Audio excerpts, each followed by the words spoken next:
We're almost live, so just 1 second. All right. Welcome to today's podcast. Kristen Adams is joining me. She is a dear friend of mine. We've known each other somewhere between 10 and 12 years and have been on this kind of awakening journey together. But Kristen, if you can introduce yourself to everyone. Sure, I'm Kristen. I am a breathwork guide and facilitator, and I help everyone from those in recovery to the boardroom. So the recovery room to the boardroom, individual and group sessions, and I'm here in North Carolina. Thank you. So you and I have been, or I have been doing breath work with you in some capacity, I think for around those 10 years. Right. So, with what you start with to where you are now, which, both of them are really great. I love what you're currently doing because, although it's got like the structure, of some of the masculine breath work, it has more of that feminine softening and receiving the change. I don't know if you want to share a little bit about the type of breath work that you do.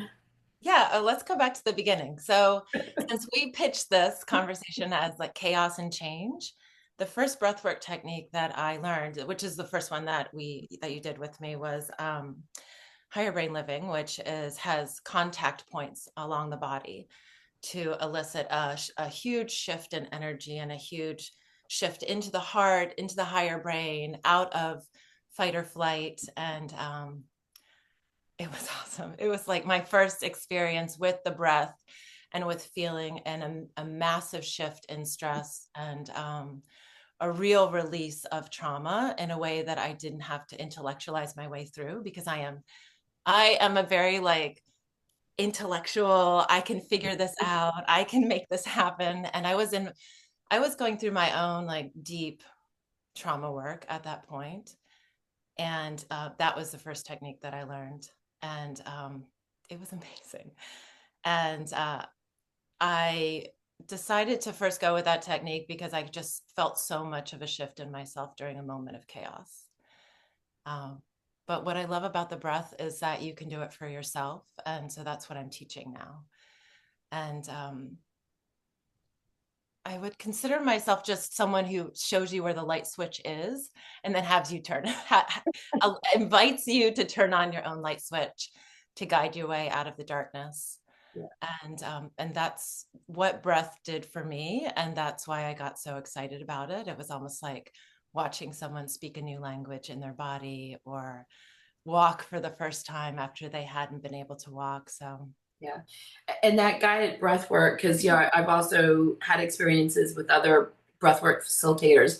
Like, there's something about having someone guide you through the process, because especially when like the chaos or the change comes up, in your body, or if you're seeing things or experiencing things while you're breathing, it is easy to either like have that out of body experience where you're not like actually actively engaged in the process anymore and you zone out, or like you freeze with your breath, which is kind of the subject of like, chaos and change sure. right now. Yeah, whenever you don't know what's going on, like you're waiting for the other shoe to drop, you're bracing, you are in a state of fight or flight. We're literally like that video game guy, um, Mortal Kombat. I'm gonna really age myself by saying Mortal Kombat, but like we're like right here, just waiting. Like, what is gonna happen? Am I gonna have to throw a punch? Am I gonna have to run? Like metaphorically speaking, probably, or like the fight, flight, or freeze response, which is a very primal part of us. It's what kept us alive. It is, but it is being constantly triggered, And and it, especially right now with like the whole political arena, and not to take any political sides, because it's all chaos from all sides, no matter what anybody thinks. Like, there's a lot of not good people trying to control an outcome, and keep us all in a state of active fear, fight, flight, freeze. And I think we really see that in the world. I mean, even like the economy is holding its breath at the moment. So going, what's going to happen? Yeah. But if I think about it, we say like, oh, these are unprecedented times, but like go back to our early 20s, not to date us, but there has been so much chaos and change, and it is accelerating. It is accelerating to release an old paradigm and allow us to break through into something new. It really takes for, I think, us as humans, we have to hit a point of extreme pain and discomfort to make a real, like a profound root cause systemic change. Hmm. And to find our own healing and build from the ground up again. And Yeah. how do you do that? Whether it's at like the micro level with yourself, like your whole identity is based in a certain profession, and all of a sudden you realize this profession is killing me, this job is Mhm. killing me, I am unhappy, I do not feel fulfilled. That is, your self-concept is breaking down and shattering, and you are in this liminal space of not knowing where to go. Mhm. Things are flying off of you. People are leaving, friendships are leaving, jobs are leaving. And we have a natural instinct to want to control all of that, like want to control all of the pieces as they fall away. Yeah. And that just makes the pain worse. Yeah. And I think that's even, like when I met you, which was like at a Mind, Body, Spirit Expo, and then like the follow Right, up to that of like a deeper introduction to what higher brain living was. right. Um, and that's really where I was like in my career at that time. Like I had just started to I had just gotten into a leadership role, and there was a lot of change, a lot of chaos, a lot of like overwhelm, and some a not good manager. And so there was a lot of like holding my breath because I was so stressed, Yes. and like giving up having fun with my friends because it's like I can't, like I've got to get this stuff done, and like Difficult managers, difficult, bureaucracy. yeah. I know, And like, even at that point, if I may say, like, you already knew, like, you wanted to bring in more ease and flow into your life in a way that was not uh, architecting it from the mental perspective, but actually bringing it in through consciousness and spirit and your own spiritual work at the same time. Like, you knew that you needed to find your way out of this through that. yeah, yeah.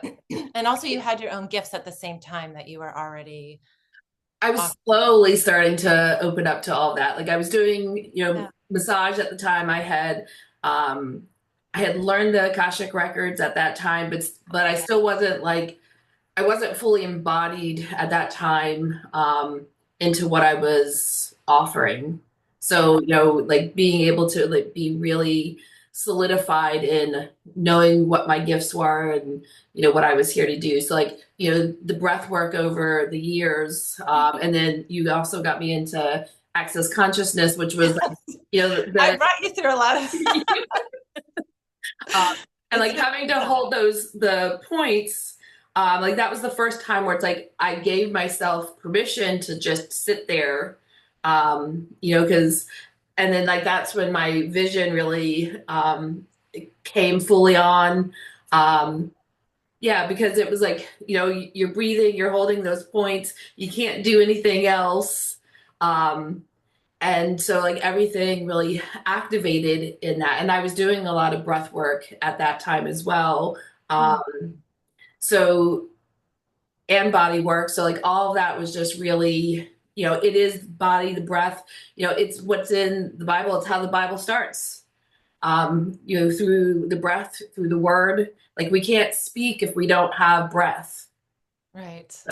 We Yeah, can't speak change into the world if we don't have access to our breath. absolutely. You're selling this for me right here.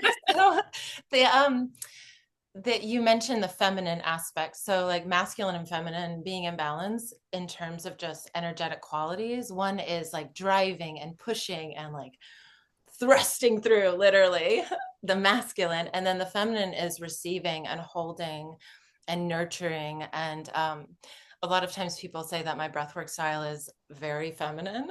And I think that's just because it is gentle. Mm. And I get to the same, like, I'm a type A, like naturally wired as a type A personality.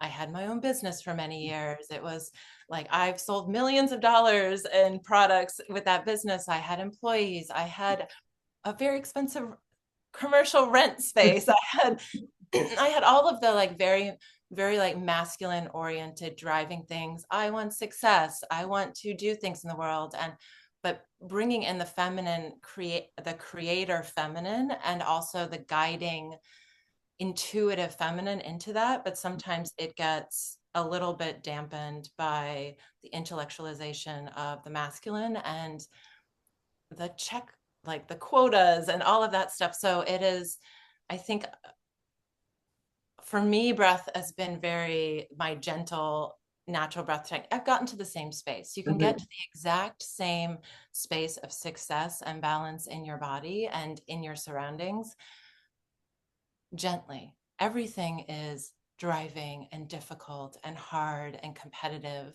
And so bringing something into your body that is an invitation to relax and release is it's kind of a revelation for a lot of people, especially the first time they're in one of my breathwork sessions, because they come in generally very skeptical. A lot of my testimonials start with like, I was skeptical. They don't believe it, even though it is their own breath. And we know naturally when most people come in seeking relief and change, relief from the chaos, relief from just putting down all of the burdens. And they know this, that with that sigh, that sigh is our own natural way to like release the stress valve. Yeah. And release, and the guiding the breath work in that gentle way to allow them to release shifts them into a place of an altered state of awareness, the type of breath work that I guide now, which is clarity breath work. Yeah. And the side piece of this whole thing that we really do need to mention is that I am very interested in altered states of consciousness and awareness. And breathwork really is, it is shadow work. And it is diving into your subconscious and into other realms of awareness and tapping into those deeper layers of awareness that are always within you that you deny yourself access to. And so people go there with psychedelics, which I have no problem with. But I've just found that you can access all of that information and all of the relief you need and all of the expansion you need back into your heart, which allows you to go even further just with your breath, which is what I think is like literally revolutionary. Yes. So Natalie says, love from Mexico. And my friend Cam says, stomach breathing is his favorite style. Oh, pulling the breath all the way down into yeah, absolutely. And I think, like, to your point, like, so many people, even if we think we're feminine, Because we're female? and yeah, some of that, but also some, like, if they think, oh, I'm gentle, you know, um, tapped into my feminine, like, but I think our world is very masculine. It's very headspace. It's very much that doing aspect. I mean, literally, like you said, like the thrusting, like the get through it, get it done. And so, like, to tap into this style of breath, it's more receptive, and it really is creating the change that we want to see in the world, not what the world is forcing us to change into. Because, like, we're receiving things, we're receiving awareness. Like, there's a lot of people who, somewhere in the breath session, there's that crying, that release, that, like, awareness, that Purging, literally. yeah. And It's that a like, real detox on yeah. many levels. And that's where we have to like purge ourselves from the old system and literally detach from it. Because whether it fully ever goes away or not, if we're still attached to it, and like we can't ever be free from it, like the whole matrix concept. But like if we can free ourselves from the shadow, from the false beliefs, from a system that isn't balanced, and tap into that balanced state, because there's the active part of breathing, the masculine part that we have to take part in. Our body is the structure, but then like we receive and release our breath without push. Yes. Yeah, absolutely. um We should also say for the viewers that like there are many styles of breath work. And I teach functional breath work, which is more the pranayama styles of breath, many of the pranayama styles, which come from yogic traditions. And then 4-7-8 breathing. So breathing that has a certain counting, inhaling and exhaling, box breathing. Those are all like very good to shift your nervous system and from a state of fight or flight into rest and digest. What I'm talking about and what I guide and like what my real passion is clarity breath work, which goes by a lot of names. Clarity, my teachers come out of Hawaii, but that is a rhythmic, conscious, connected, circular breath technique that we do for about 50 minutes. The room is dark, the music's loud, the playlist is awesome, and that continuous circular breath technique is what eventually, and I'm guiding you along the way with different visualizations and invitations to release that breath in different ways with different intentions. That is what shifts you into the state that you're talking about, that I'm talking about, that non-ordinary state, or what feels like many to be like a DMT state or a psychedelic state. yeah. Yeah. And I think that, with some other like breathwork styles that you and I have like participated in, with other friends who ran breathwork. I remember there was one that we did with Jonathan and Berlin, where like the people were like, we had a couple weeks ago or a month ago, we did an ayahuasca ceremony, and this was like the same experience, Yes. Yes. but without all the. Yeah. I had my own ayahuasca experience a few years ago at a retreat center. And the only other thing they offered was this style of breath work. Some people simply can't stomach literally the any psychedelic substances, like something that is that dense and that purgative and that intense. And so they offered this style of breathwork, this transformational style, as another option to access the same deeper knowing and that same inner wisdom and that same real trauma release, very gently. Like it's we don't want to release trauma with more trauma, like more intensity. Yeah. Yeah, I remember I had one breath work where like I had a vision of something that was really horrifying. I think it was like what it felt like to me was the experience of my first death. And like when it was all done, I was still traumatized because it was that intense. With me? No, it was. Okay, good. And I just remember when it was done, like crawling over to the wall and like sitting there in the fetal position going, what did I just experience? And it took a couple days to like really process through Right. that experience, because I mean it can be intense, which is the same with like the psychedelic experience. It can be really intense, what you see and experience. um but and that's why like I do like your style out of everything that I've done so far. Because it's a gentle access to that stuff, where it wasn't like we're gonna slam you in there, we're gonna give you this experience, we're gonna shake you up and then pull you back out. Yeah, no. Yeah. Yeah. And there are many methods to get there and do that. And some people actually enjoy that. But if you enjoy the like that intensity and that um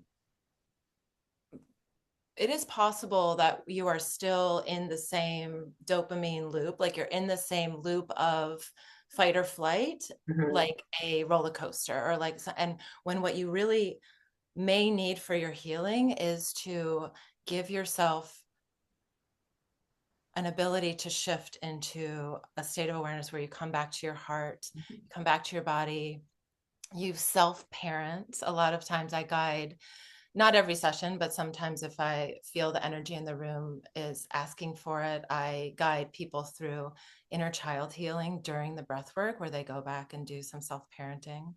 And this really is one of the two original styles of this breath work come from the rebirthing tradition and the holotropic tradition. And holo, actually, it sounds very psychedelic in itself, but it means wholeness. What we're doing is all these abandoned parts of ourself that got lost or dismantled in the chaos of our past, something that happened that made us feel unsafe, unprotected, unseen, unloved.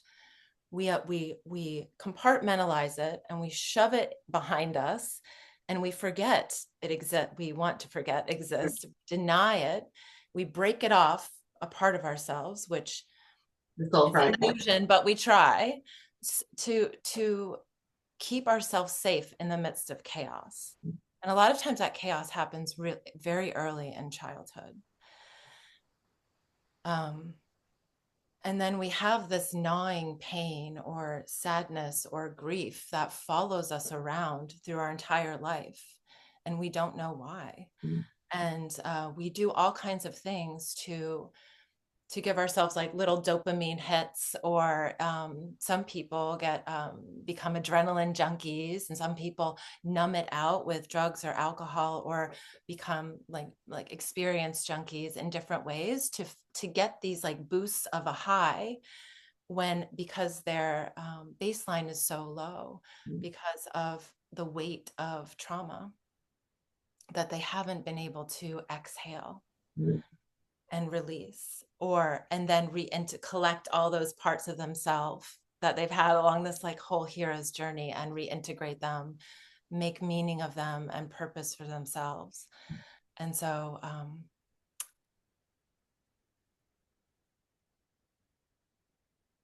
what you said about like seeing things during your experience, and it being perhaps that experience could have been more gentle, but seeing it is the first step. Like acknowledging it Yeah. is the first step. Like, okay, that's there. Maybe I didn't want to see it, but what is it trying to tell me? And allowing that to rise up. I am not a therapist. I am just a guide, and with specific techniques and experience to help you guide your soul to see like everything, your entire journey, all the ups and all the downs, and then take that and what are you going to do with it?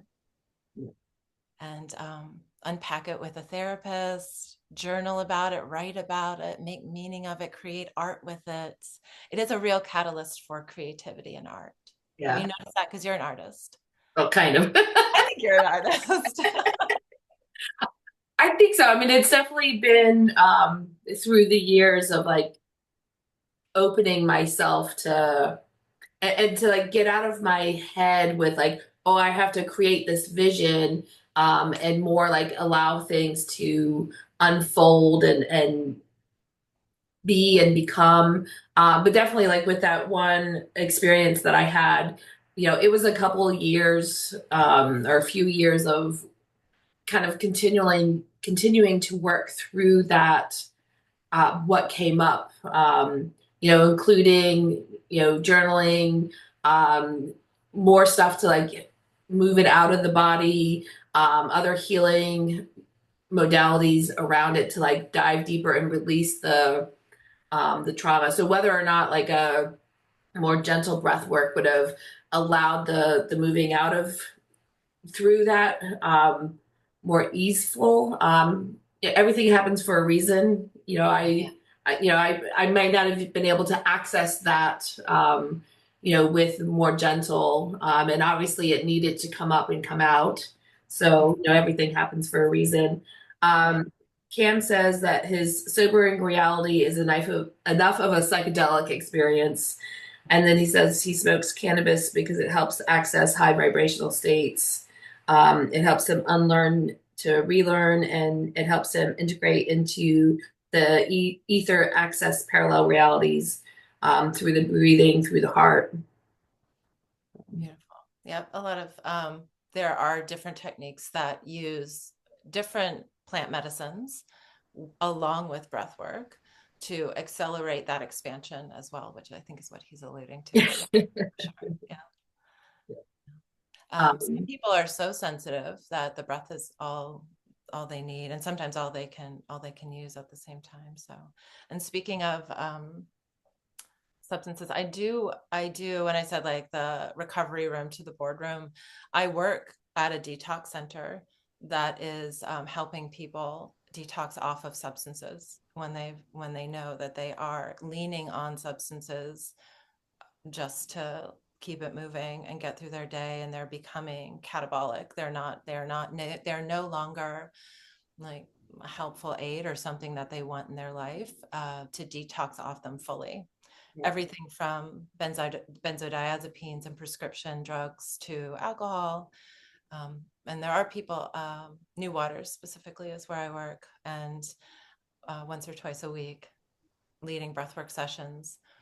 And most of those people have never done breathwork ever. And so if you've never done breathwork, so sometimes people think, well, since it's like, I'm not a yoga person, I'm not a spiritual person, this might not help me. They access the same places. Mhm. They get the same insights and realizations and downloads, and like with every one of my sessions, including my like sessions that are open to the public, they have visitations from ancestors, from people who have passed on, giving them messages. It's really beautiful and really transformational on their journey to Mhm. recovery. But in some senses, I think we're all in recovery from I the was just gonna say that I think we all have some kind of addiction. not to diminish the work that they're Yeah. doing. Yeah, just because you haven't been to a facility doesn't mean you aren't recovering from something. Yeah, or addicted to something that, I mean, food is an addiction that like you're trying to soothe the stress and like, bring yourself down, like excess exercise, even like the some of the type A personality of like I've got to do this thing, there's a part of you that maybe thinks I'm not worthy unless I'm achieving these things. And so like you become addicted to that achievement or that doing because it's a trauma based, and your nervous system is used to being at this level instead of here. Right. Because even Yeah. like in the 10 years or however many years we've known each other, like I, as much as you've seen the shift in me, I've seen the shift in you, Oh, sure. um, into that calmer, gentle state that is, like the beautiful enlightened soul that you are. Oh, well, hopefully it'll continue to transcend and include, taking the best stuff with us along the way. Thank you for recognizing that. Yeah, they often I get when I work with like first responders, sometimes I do breath work and lead breathwork sessions for first responders and people who are like their job is very intense and Mhm. literally in a state of fight or flight, and helping other people that are in real distress. And often they're very athletic. And so sometimes they think, well, I'm already doing breath work because I'm exercising, like you said. And and I'm getting this big shift exercising. So I don't need breath work. But breath work is moving us from fight or flight, which is sympathetic, the nervous system state being sympathetic, ready to go, on alert, to rest and digest, which is restorative, which we need as well. And even if you've ever lifted weights, you have to rest those muscles so they build back better. Not Yes. to like invoke any political phrase. Good God. Not to invoke any political phrase, but we really do. That phrase is also awesome because we really do need to build back in a stronger, better way. And we need to give ourselves time and space and the energetic container to do that. So when you are exercising, I believe, correct me, chat, if I'm wrong, but hormesis, where you are in, it's good stress, it's healthy stress, but it is not rest and digest. And it is not what breathwork provides. So you can do both to accelerate your ability to restore and release adrenaline, cortisol, all of the inflammatory rallying hormones that are in your body that are, if most of us did blood work panels, we would see those in wild excess right now. Yep. And my friend Deborah says, what about opening up to new beginnings as she starts a new chapter and plan for retirement? Does she still need to clear the past to move forward? And I think from my own perspective, there's the yes, because I think even just detoxing from like work life stress into like becoming who you're meant to be in the next phase of your life. But from the breath, like how would you handle that question? Well, I love Deborah. Was it? I love that because breath is also very ceremonial. So, like, let's say that you were just moving from one beautiful chapter to another beautiful chapter, and it wasn't stressful either way. It's still a releasing of an identity, Hmm. and the concept of transcending and including. Like, you are not just releasing it and detoxing it and banishing it from your new kingdom. You are actually honoring it. And the breath and the breathwork ceremonies and the practice can be a way to honor that version of you that was along your journey and love it and release it. Like it's never gone. It will always be part of you on this journey of transcending and including all of the memories, all of the experiences, all of the connections, all the people, all the love, all the everything in a bigger, more beautiful way. And any edges of grief and sadness and loss for that person that you once were can be just loved with compassion and truly seen and allowed to transmute into something, like transmuting all of that. So I there's nothing that is thrown away. There's no wasted time here.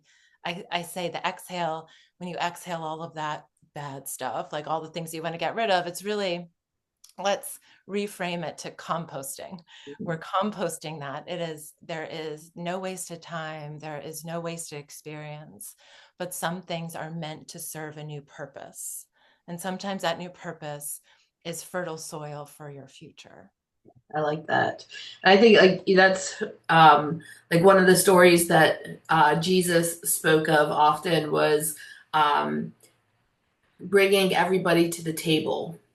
So I think like the story was, some king or rich landowner wanted to invite like all of his friends to a dinner, and they were all too busy and refused his offer, and so then he sent his servants out to find like whoever was available, like the people that you wouldn't normally bring to the table, to bring them in, which is it's the parts of ourselves that like we want to pretend don't exist. Yeah. And the breath, I think, is what invites them back in. And to, and even some of the work that I do with, the quantum akashic stuff is, there's the stories that we've told ourselves of things about ourselves where it's like, oh, you're bad and wrong here. Like you shouldn't have ever done that. Like, you failed. Yeah, like all these things. But like when you invite those parts of yourself back in and start to love them and see where like, oh, like that wasn't really the truth. That was the story I made up from that experience. I mean, even like how many of us think that our parents didn't love us because of experiences that we had. And so like, we think we're unlovable when in fact, like, either our parents had their own wounding, and they were doing the best that they could, or we misinterpreted something like, being disciplined in a time where like maybe you really did need to be disciplined, because like you were about to run out into traffic and you scared the bejesus out of your parents and they reacted, and you took that as trauma. Like not all trauma is even like you had a horrible childhood. Some of it is, things that were done in love, but, you know, when we weren't fully in kind of our adult-ish brain, we didn't understand what was happening. And Right. so our bodies, especially like if somebody's like grabbing you from like, hurting yourself, you're going to have that inhale that and catch that breath. Like even in access consciousness, they talk about that, like the beyonds, like I'm Mhm. beyond something. You could, and those are the places where like we hold our breath and we stop ourselves from Mhm. moving through that. Mhm. Um, The tradition of the transformational breathwork that I was trained in comes out of the rebirthing tradition, which acknowledges that a lot of our trauma and our feelings of being safe and feeling safe in our body, and that's where it starts. Like if there's chaos that you can't control in your external, if you're not safe in your own body, it just amplifies your feeling. And you might there might be a paradox around that because you feel like I am safe. I've got a house, I've got a loving family right now. Why do I feel unsafe? And if you have all the boxes checked of like your physiological, your hormones are okay, like all of the physiological things are okay, going back to this patterning and programming that might have been, as you said, like pre-verbal, all the way back to your in utero experience. Your mother is sending you hormones all the way through the gestation process of safety or not safety because of how she is feeling. And those are your first signals. And that is the first patterning of your nervous system in utero. What is your mother going through? How much adrenaline and cortisol is coursing through the every input you're receiving as you are growing? And how is even how you were born, how traumatic was your birth? All of this is being coded in your body at so many levels, feeling safe or unsafe, and then also feeling loved or unloved, which is a type of safety. If your parents and the people close to you that are supposed to take care of you when you are the most vulnerable aren't doing that for whatever reason, that is programming your body with this feeling of safe or unsafe. And then that sets up a way of moving through life that has you on alert at a whole different level. And so the breath can actually repattern that, creating, firing, and wiring a new way of thinking and being and holding space for yourself and your own knowing of what you can control and can't control. And a real recalibration of when you are really safe and things are really okay and you can be in rest and digest, and when it's time to rally. So Yeah, because we need access to both of that. And interesting that you talk about like the reprogramming of like the in utero trauma. Like especially when I did the higher brain living work with you, like I really experienced this then, and I've experienced it. I don't experience it quite as much or even quite as long when I do have that experience. Like I had the trauma by the cord being wrapped around my neck during birth. So like I mean I remember like doing the higher brain living, and like I remember like trying to pull something like from my throat because it was like I couldn't breathe. Um yeah.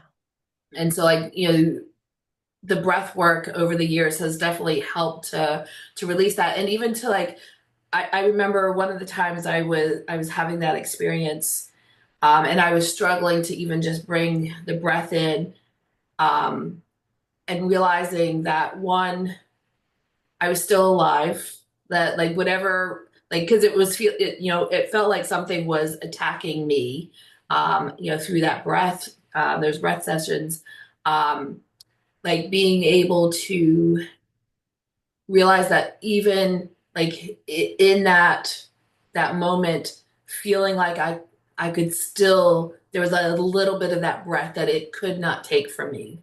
And that I think was like the biggest transformation experience of like no matter what something else, past life or the cord wrapped around my throat, like I I was still alive.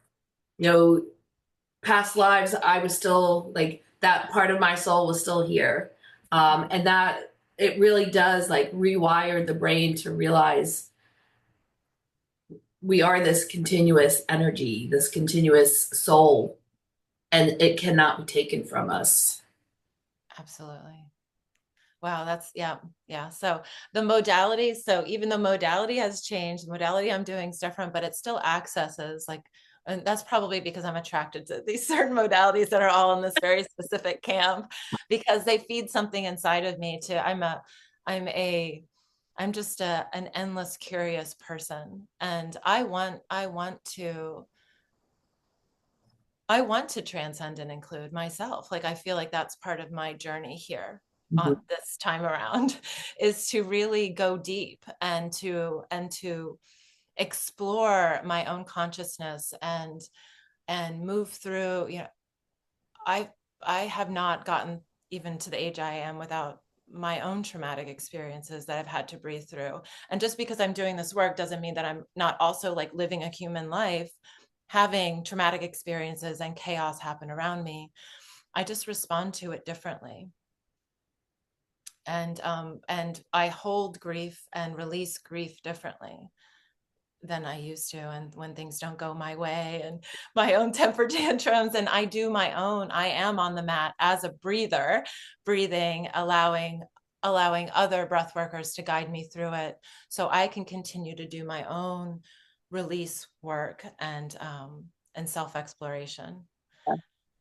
And I think we've talked about this before because yeah, both of us have had this experience, and I know like there's been like other friends that resistance, like you're there, whether it's one on one or in a group, and like the I don't want to breathe, I don't want to do this, and Oh, like yeah. and because it Like is going into the session, is that yeah, what like yeah. at the start of it, and like I don't want to like. I remember one time, like, I don't fucking want to breathe. I don't want to do. Yes, I've had those experiences. And I think like it's the part of the ego that like it doesn't want to let go of what Mhm. it knows because like you know the known is what's safe, but not really. And so like it knows like if I do this, we're gonna let something go. And so like we can be in that resistance, and it's through the breath. Yeah. There is this phrase that I love, sameness equals safety. Mhm.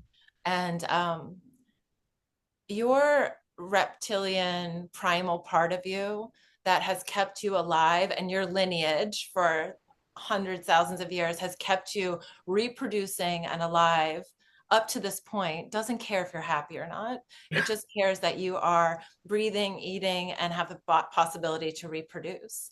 And so for you to access a new way of being, literally firing and wiring in a different direction, is a threat to that primal part of you's known quantity. Like it knows all of the battles you have to fight. It knows all of those things. Those are known quantities that it knows how to manage. But even if you offer someone a new path that might have they're unknown quantities, they're unknown challenges. And the ego mind, like you said, will resist anything that is new, even though your higher brain wants something new, it wants a relief, it wants to step into its purpose.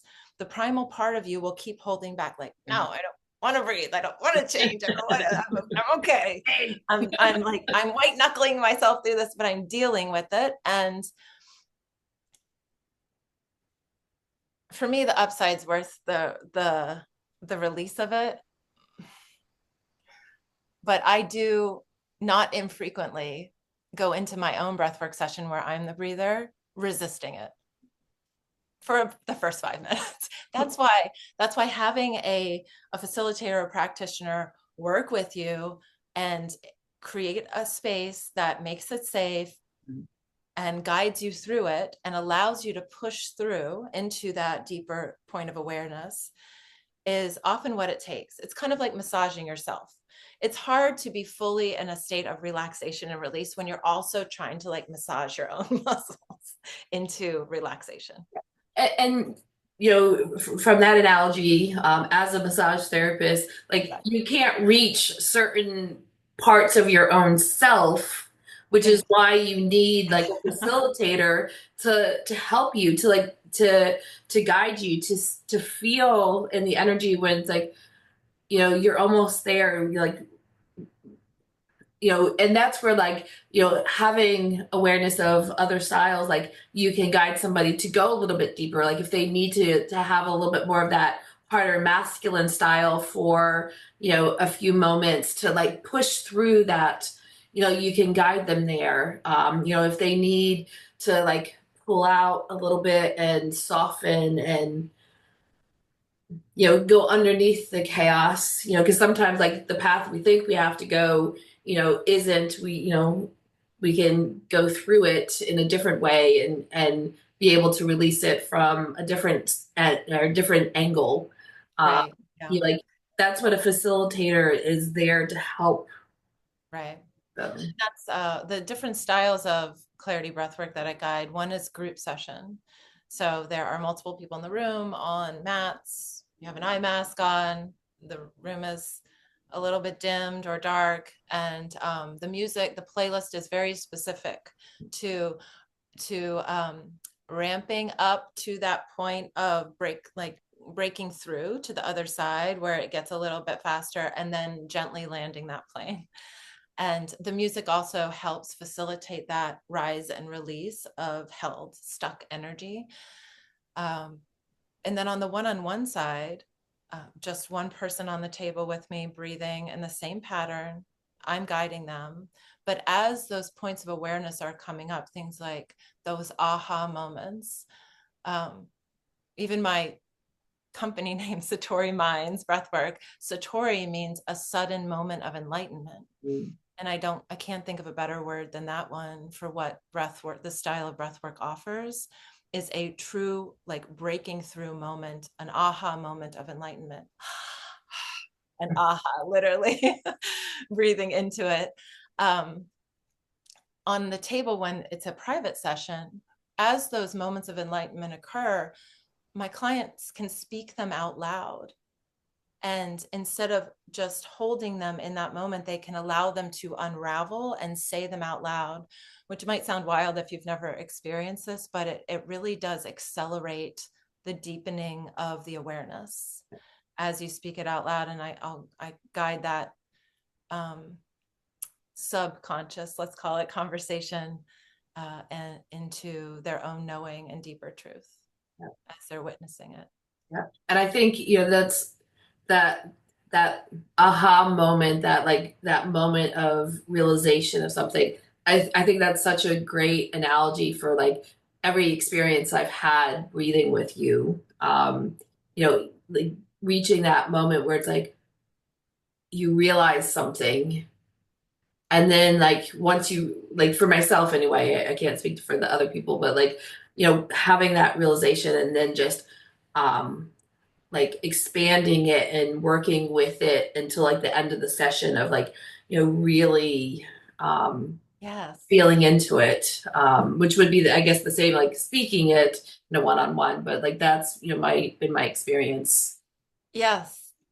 I'm so happy to hear that. As you were talking, I just got this visual of splunkers, cave, like if you're exploring in a cave, when you first go into the cave, it's like often like dark and annoying, and like you're going through these passageways, and then you come out and you're still in the cave, like you're even deeper down, but all of a sudden like it opens this like like this huge expansive cavern for you to explore that has like vaulted ceilings and it's literally a whole Treasures. world. What?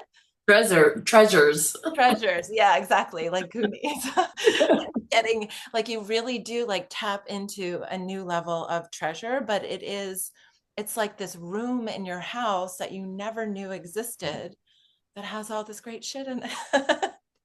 Which is also like the inner kingdom. Like, we have limited ourselves to like a small space within ourselves, but there's whole like, that concept of like mansions of heaven. Like all of that is within us, all of the treasure, Everything all that God has put in. everything. Yes. And if you are not spiritual, I like to make this accessible to everyone, regardless of your religious or spiritual orientation. You'll still access amazing things. Yeah. If you are an atheist, you still have an internal world Mhm. that is untapped and beautiful and um, and ready to explore. And if you have a concept of spirituality or any religion, it will become more accessible and multidimensional, and your connection will feel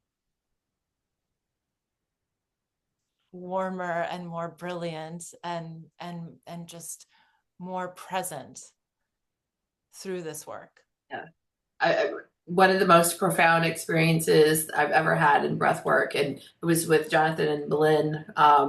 Actually, I think just Jonathan, like having this experience of being like plugged into like the nothingness and the everythingness all at the same time, and like this just flooded with this incredible experience of like profound love.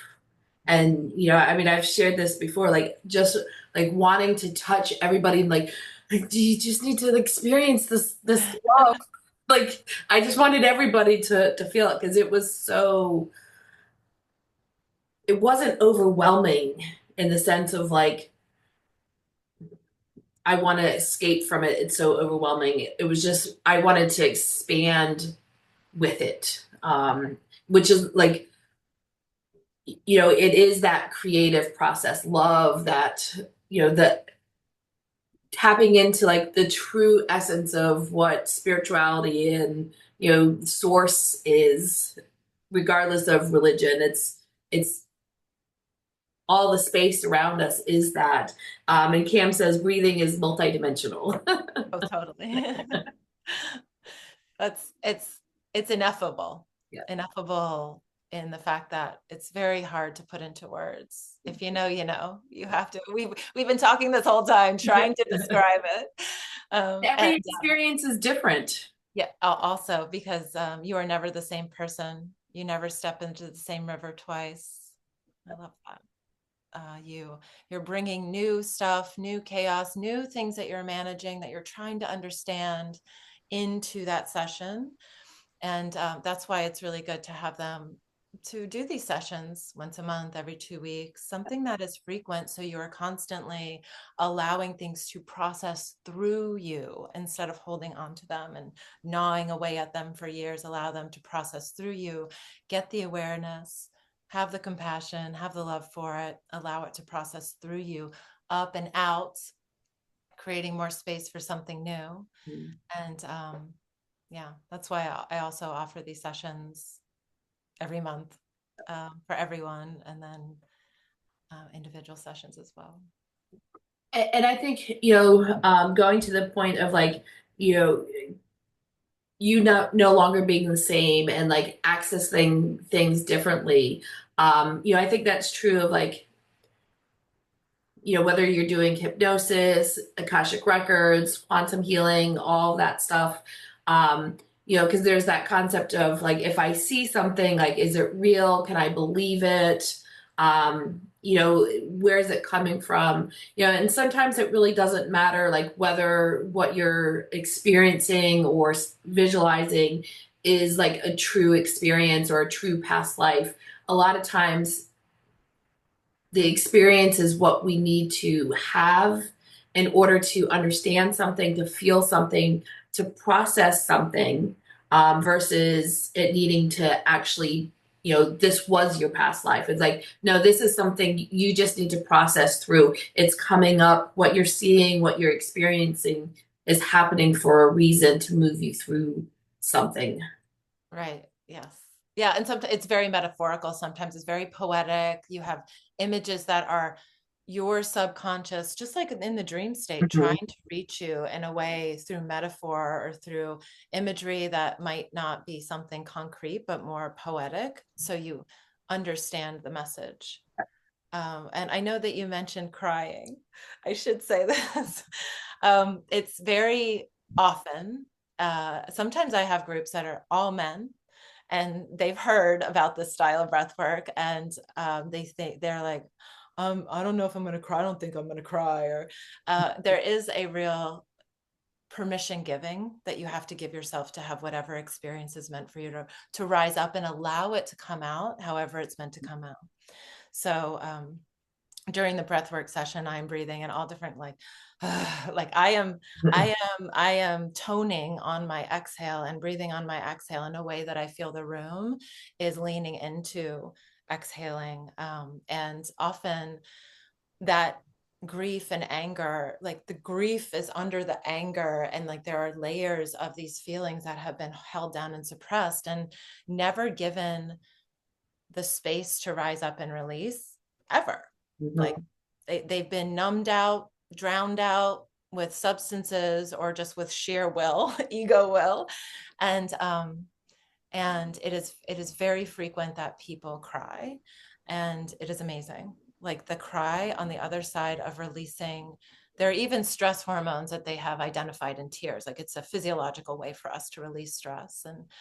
And so people sometimes like rock and shake when they're breathing or feel tingling because there's a shift in oxygen and CO2. But the crying is a real part, especially the first many times Mhm.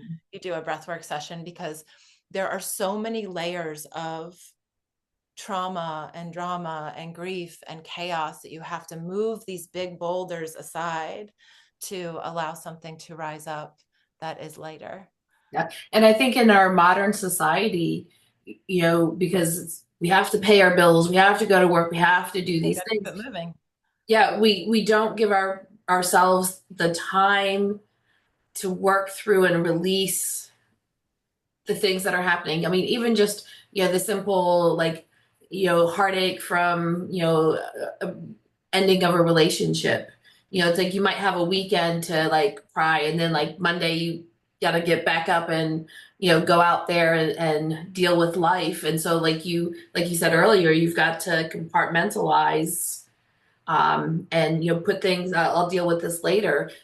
But then there's like the next thing and the next thing that happens, and the stress at work, and all this stuff that like you don't ever get to it until like you go to a breathwork session or some kind of healing session or coaching session where you give yourself the permission to Mhm. process through and release all that stuff we've stored in our bodies.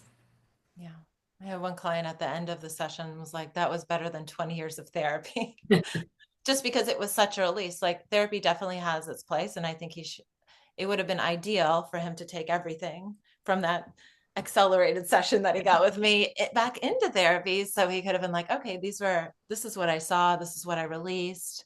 What's the next path forward here? Or with a life coach or with someone that's going to work with him. I'm working at the somatic level behind the scenes. And so it's a really good pairing for whatever else you're doing in your life, or with your spiritual counselor, whoever it is, to really understand that. And like what you said about like the stacking up of things, like that kind of is the definition of felt chaos. Mhm. Yeah.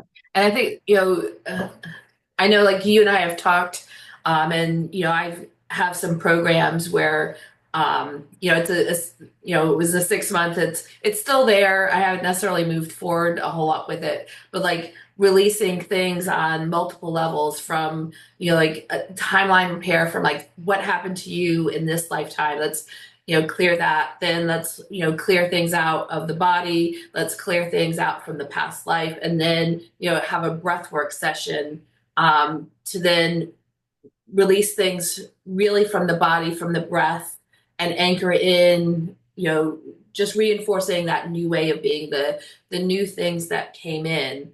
So I think that there's something really powerful about bringing breath work into different types of healing modalities, um, because it does help you move things in a way, and then also anchor in the good stuff.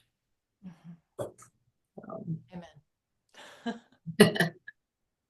Amen. so we're kind of at the top of the hour, so I'm going to end with like Cam says, breathwork is a conscious tapestry moving through life, and then Sidrid says hello. So tell people how they can work with you. I know like you have the group sessions for local. So if you're local to like the Raleigh, Durham, Cary, Morrisville area, are you doing things online anymore for those who aren't local? I offer one-on-one Zoom sessions online. So that those are 90-minute sessions. So we would go through that same breathwork patterning. And yep, my local sessions, one-on-one and group sessions. And I work with corporations that so if you are part of an organization or a corporation that wants to bring stress relieving modalities into your workplace, you can connect me with your HR person. I work with companies as well, and yeah, there. I if this sounds exciting to you, I am not the only breath worker. Please find another breathwork. So this goes by a number of names. The style that I facilitate is called clarity breathwork, but there are breathwork associations that you can look for trained breathworkers. This is a style that I am trained in this style, hundreds of hours of training. So I would look for someone that is certified in a breathwork as transformational, clarity breathwork, holotropic breathwork, somatic breathwork style. And then your website is Correct. satorimindsbreathwork.com.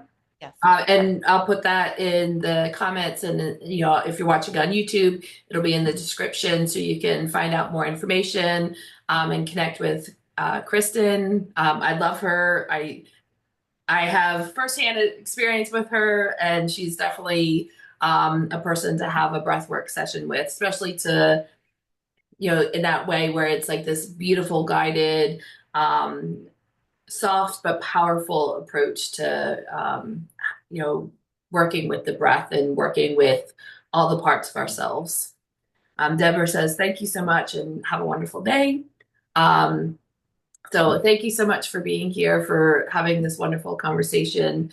I've been doing breath work probably, I think I started doing breath work before I even met you. So like I've been doing it to some capacity for at least 12 years. Um, it's been a powerful part of my own transformation. So thank you. Thank you. This has been quite a journey, Megan, for Yes. sure. All right. Thank you so much, everyone. Have a wonderful day. Thanks. Bye.